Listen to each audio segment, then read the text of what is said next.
ایک عورت تھی اور اسے نبی پاک صلی اللہ تعالی علیہ وسلم نے وہ کلمہ پڑھ کے مسلمان ہوئی، مدینہ طیبہ آ گئی تو حضور نے مسجد نبوی شریف میں اس کے لیے مکان،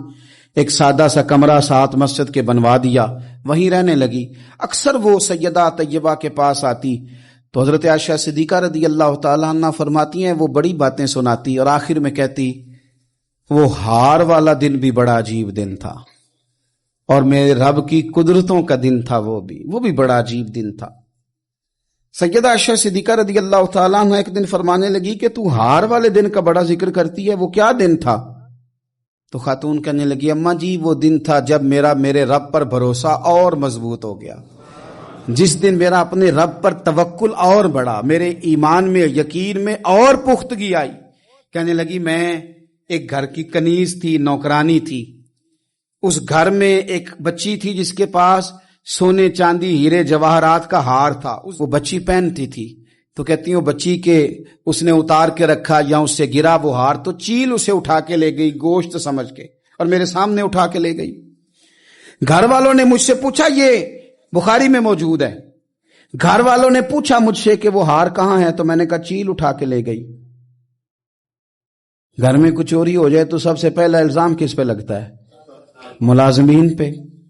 کہتے انہوں نے مجھے بڑا مارا، بڑی تکلیف دی، حتیٰ کہ میری شرمگاہ تک کی تلاشی لی، میری عزت اتنی خراب کی میں بتا نہیں سکتی۔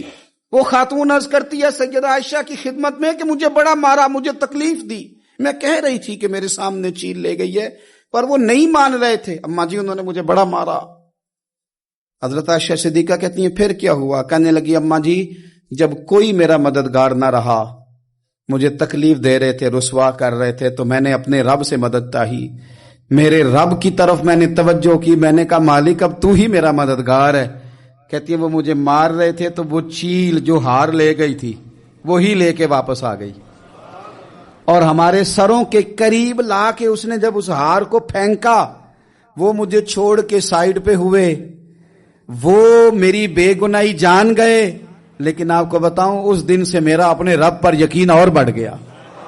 مجھے سمجھ آ گئی کہ جب انسان پورا ٹوٹ جاتا ہے اور جب کوئی چاروں جانب اس کا مددگار نہیں ہوتا تو رب تو ہوتا ہے نا، اللہ تو اس کا مددگار ہوتا ہے نا، وہ تو پھر اپنے اس بندے کی مدد کرتا ہے نا، پھر وہ تو توانائی دیتا ہے نا، وہ تنہا نہیں چھوڑتا، وہ تو آنسوؤں والوں کے آنسوؤں پہ بڑا کرم فرماتا ہے، وہ تو قسم پرسی میں آ جاتا ہے۔ اس